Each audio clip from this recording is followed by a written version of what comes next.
Welcome to the Graduated Thoughts Podcast. Welcome back. I am so glad you're joining us today because we have a deep dive that is, well, it's going to fundamentally challenge the way you look at American history. It really is. We're tackling this massive, complex question today.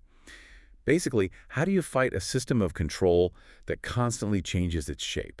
Right, which is it's a profound question. And to answer it, we really need to trace a very specific historical phenomenon, one that requires looking way past the standard textbook narratives we all grew up with. Yeah, exactly. And I've got this towering stack of reading material sitting right here in front of me. It's a big stack today. It is. And our mission today is to extract the core insights from all of it for you.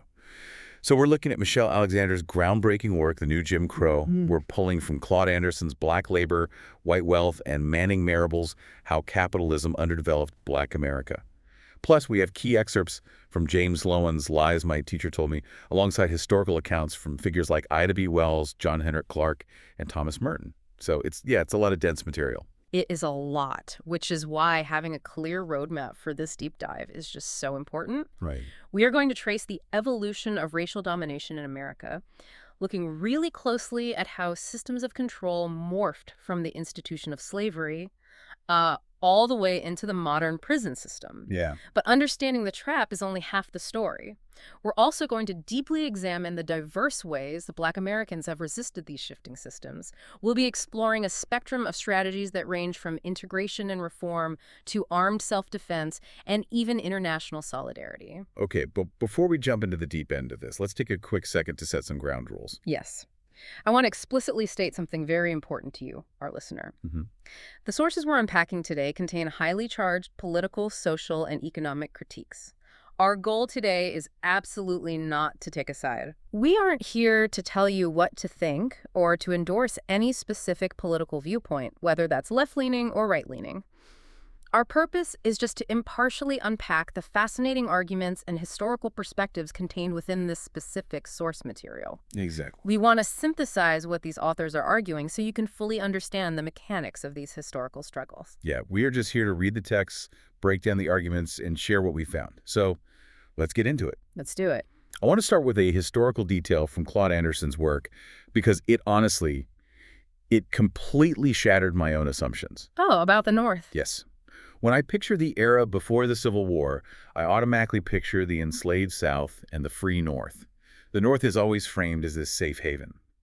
But Anderson paints a very, very different picture of what freedom actually meant up there. He does. He argues that the concept of freedom in the North was largely an illusion for Black Americans. And the data he pulls to back that up is staggering. It's wild. He cites this statistic from 1855 in Boston. Get this. The death rate among Black residents was 99 times higher than that of white residents. 99 times. How is a disparity like that even possible in a supposedly free state? Was it purely social pressure? Or were there actual laws creating those conditions? Well, according to Anderson's research, it was a combination of both local ordinances and aggressive social sanctions. Black residents were essentially forced into the most hazardous, unlivable parts of the city. Right. We're talking blind alleys, damp cellars, unventilated lofts.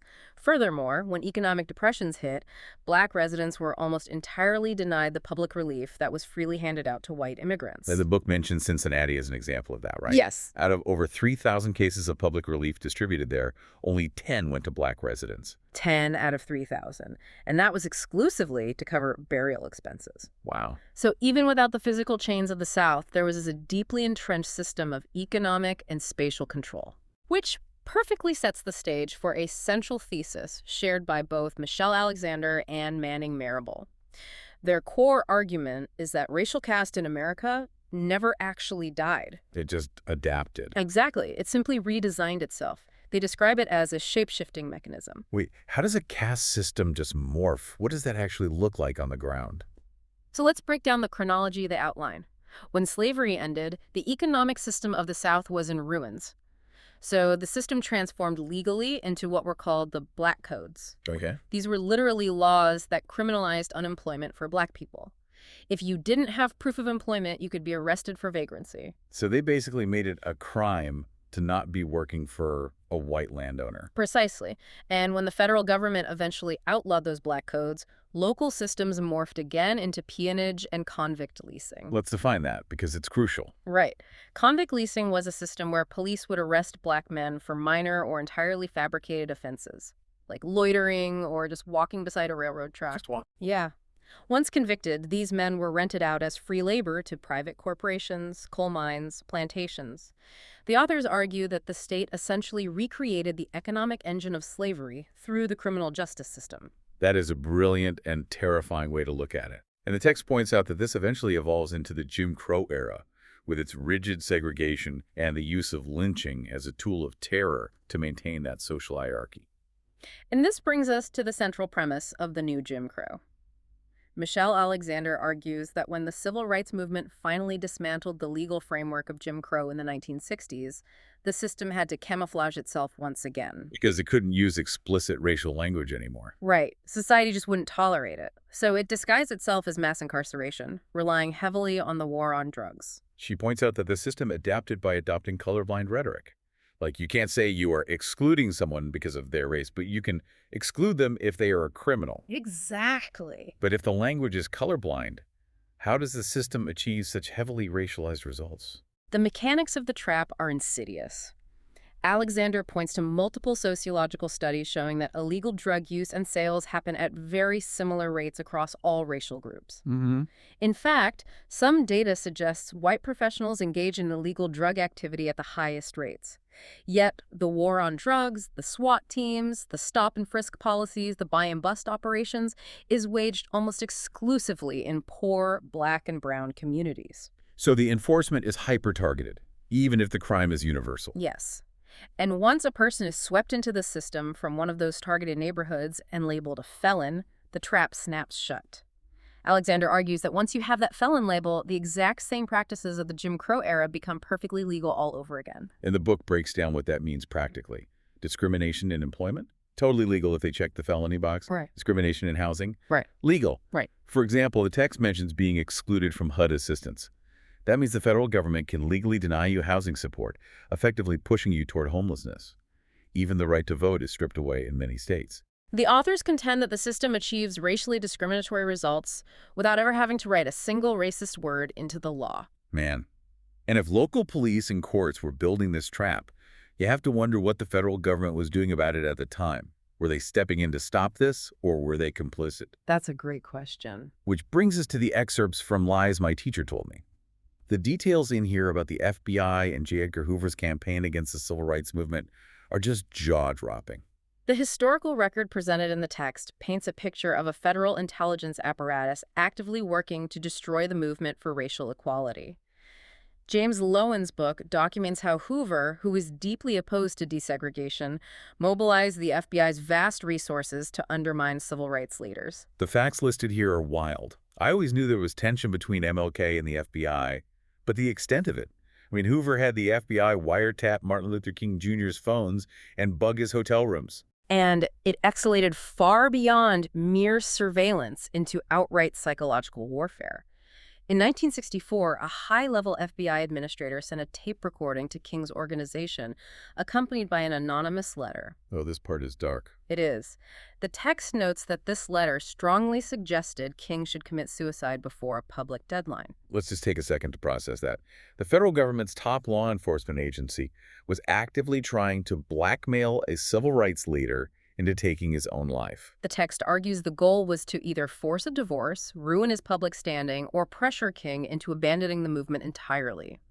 Furthermore, the FBI was actively passing information to white supremacist groups and trying to prove that civil rights organizations were infiltrated by communists. The text even brings up the Orangeburg massacre in South Carolina. State troopers fired on students who were protesting a segregated bowling alley, killing 3 young men. Right. And instead of investigating the troopers for civil rights violations, the FBI actually falsified information about the students to help the troopers defend themselves in court. Which creates a fascinating contrast when we look at how this era is remembered in popular culture today. Oh, the Hollywood narrative versus history. The text uses the movie Mississippi Burning as a prime example of this distortion. Yes. If you watch that movie, fictional white FBI agents are portrayed as the ultimate heroes who swoop into the South to solve the murders of civil rights workers. Okay. It completely erases the reality that the federal government routinely ignored the violence. They only acted when civil rights activists essentially forced their hand through massive, unignorable public pressure. Both Manning Marable and Michelle Alexander connect this kind of media framing directly to the modern era. They argue that political and media elites actively constructed a specific archetype, what they call the criminal black man. So, by constantly associating blackness with crime in the evening news and in political speeches, they provided a socially acceptable outlet for racial animus. Exactly. If you can't hate someone for their race anymore, society tells you it's perfectly fine to hate thugs or criminals. And according to the texts, constructing that archetype in the public imagination was a necessary step. It justified the extreme militarization of local police forces. Oh, like the SWAT teams. Right. It is what allowed for military-grade weapons and SWAT teams to be deployed in residential minority neighborhoods without triggering a massive public outcry from the broader American public. The media framing laid the psychological groundwork for the physical enforcement. Given all of this, the shape-shifting laws, the federal surveillance, the militarized police, how did people actually fight back? Because the mainstream history we usually get is almost entirely focused on peaceful integration. Rosa Parks, the March on Washington, sitting at white-only lunch counters. Right. But this stack of sources offers a massive structural critique of integration as the ultimate goal. They really do. Claude Anderson, in particular, argues that the singular focus on integration actually came at a devastating cost to the black community. His text posits that the push for integration essentially destroyed existing black economic structures. Let me make sure I'm understanding his argument. He's saying that by fighting to spend their money in white-owned businesses, they abandoned their own. Essentially, yes. By abandoning black-owned businesses, schools, and communities to integrate into white-owned institutions, Anderson argues that black numerical and economic strength was heavily diluted. Wow. A few highly educated individuals achieved prominent positions, but the masses were left impoverished, and the community as a whole lost control of its own economic destiny. If integration was diluting their economic power and leaving them vulnerable, what was the alternative? The sources highlight a completely different avenue of resistance, right? The call for militant self-defense. Yes. Which brings us to Ida B. Wells. She was a journalist analyzing the horrific mob violence and lynchings of the late 19th and early 20th centuries, and she came to a very stark conclusion because the courts and the police were actively participating in the violence, not stopping it. Because the state offered no protection, she wrote that mob violence only abated when black people exercised manly self-defense. She famously suggested that a Winchester rifle should have a place of honor in every black home. It is a massive shift in strategy from what is typically taught. And this idea of defense wasn't just about physical survival. It was deeply tied to economic and military independence. The historian John Henrik Clarke makes an incredible point in our sources about black veterans returning from foreign wars. Clarke argued that these returning soldiers possessed immense tactical skills.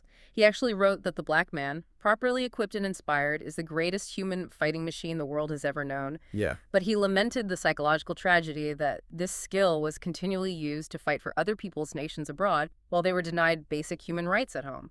Clarke stressed that true liberation required the ability to independently build and fix your own weapons, alongside highly organized economic boycotts. You have to hit the oppressor right in the wallet. This broader philosophy of militant resistance brings up Manning Marable's analysis of the 1980 Miami Rebellion. The history books often label that as a senseless riot. But Marable views it through a completely different lens. He analyzes it as a spontaneous yet targeted militant resistance to police brutality and a biased justice system. The rebellion sparked after white police officers were acquitted for the beating death of a black man, Arthur McDuffie. Marable notes that the community specifically targeted certain businesses and institutions, highlighting a deep structural frustration rather than just random chaos. Marable actually quotes the revolutionary activist George Jackson in his text, and it's a very heavy concept to digest. Jackson argued that in the pages of social history, violence is often an essential midwife in the birth of new societies. Right. He firmly believed that gradual reforms and polite moral persuasion would never be enough to dismantle a system as heavily entrenched and profitable as mass incarceration. It raises a vital question about how these leaders viewed the scope of their struggle. Was this just an American issue, or were they looking at a much bigger picture? The sources reveal that many of these figures absolutely saw it as a global fight against imperialism. Right. Zooming out, early 20th century activists like Marcus Garvey and W.E.B. Du Bois recognized what they saw as a global crusade against the original people. They actively sought international solidarity with other non-white nations around the world. They did. The text even mentions how, at the dawn of World War II, some activists viewed Japan as a potential champion of the darker races against European and American colonial powers. It completely reframes the American civil rights struggle into an anti-colonial global movement. And while these leaders were seeking international alliances, they were also casting a very critical eye on their supposed allies back home in America. This brings us to the fascinating writings of Thomas Merton. Thomas Merton was a white Catholic monk who wrote extensively on race in the 1960s, and he offered a razor-sharp critique of what he called white liberals. He did not hold back at all. He heavily criticized right liberals for their immense hypocrisy.